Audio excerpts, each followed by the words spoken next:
Ukraine रूस के बीच का संघर्ष और भीषण हो रहा है, लेकिन संकट यूक्रेन पर नहीं बल्कि यूक्रेन की सप्लाई लाइन पर गहरा रहा है।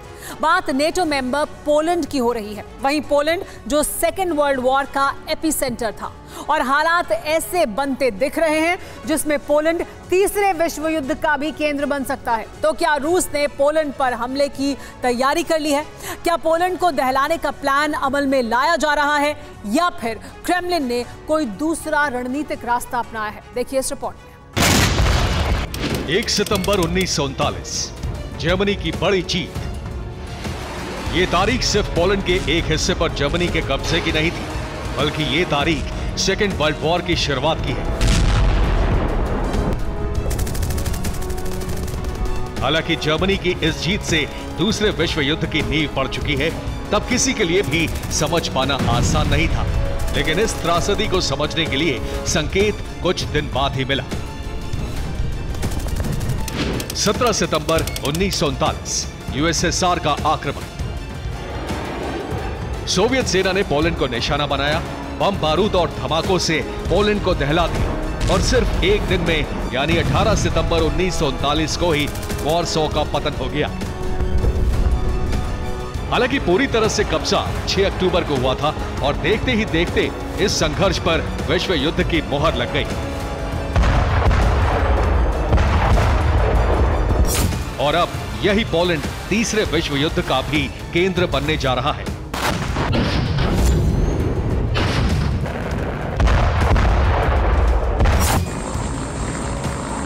नेटो के खिलाफ रूस के एक्शन को लेकर जो अनुमान लगाया गया था, उससे कहीं ज्यादा भयानक सच है वैगनर पीएमसी के जवानों की बेलारूस में तैनाती और सुवाल्की कॉरिडोर की तरफ उनके बढ़ते कदम का मकसद साफ होते ही नेटो की तैयारी का एक नया लेवल देखा जा रहा है। और यह लेवल भविष्य में महाविनाशक जंग के सबसे बड़े संकेत है।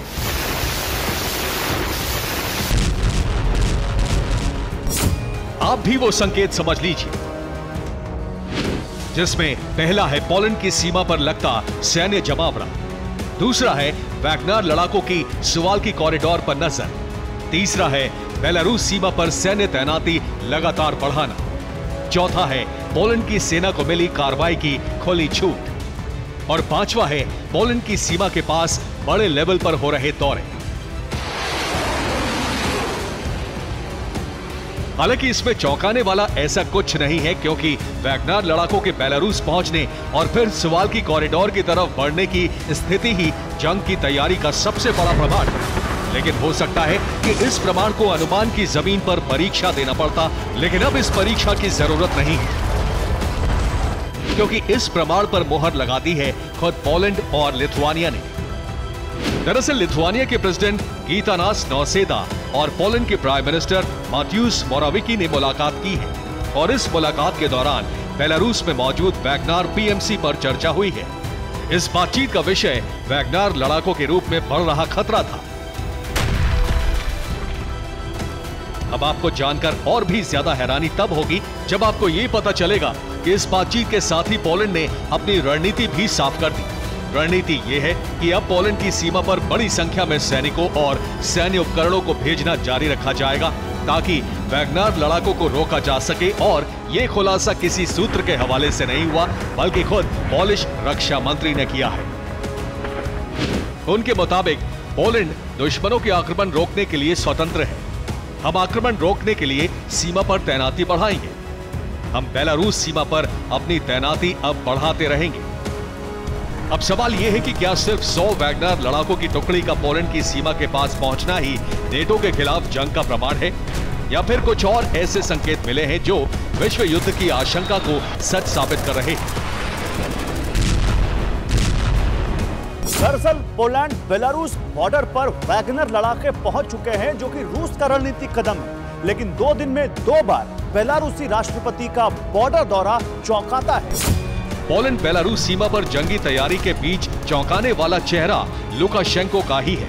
अगर सुवाल्की कॉरिडोर पर कब्जे का कोई प्लान बेलारूस का या रूस का नहीं है, तो फिर वैगनर लड़ाकों की मौजूदगी वाली सीमा पर प्रेसिडेंट लुकाशेंको क्यों पहुंचे?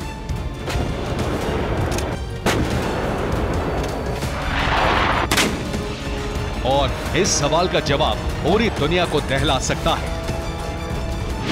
दरअसल पोलैंड बॉर्डर पर रूस की स्कंदर मिसाइल तैनात कर दी गई है।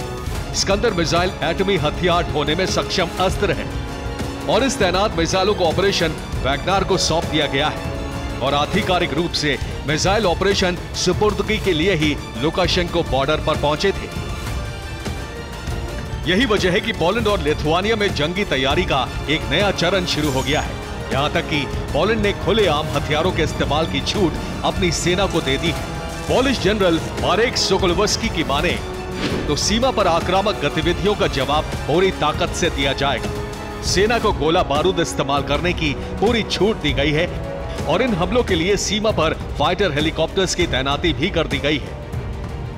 और खास बात यह है कि इन स्ट्राइकर हेलीकॉप्टर्स की जिम्मेदारी उन पायलट्स को सौंपी गई है जो अफगानिस्तान के रक्षा क्षेत्र में सेवा दे चुके हैं और उनके अनुभवों का इस्तेमाल सीमा पर करने से पोलैंड बिल्कुल नहीं हिचकिचाएगा।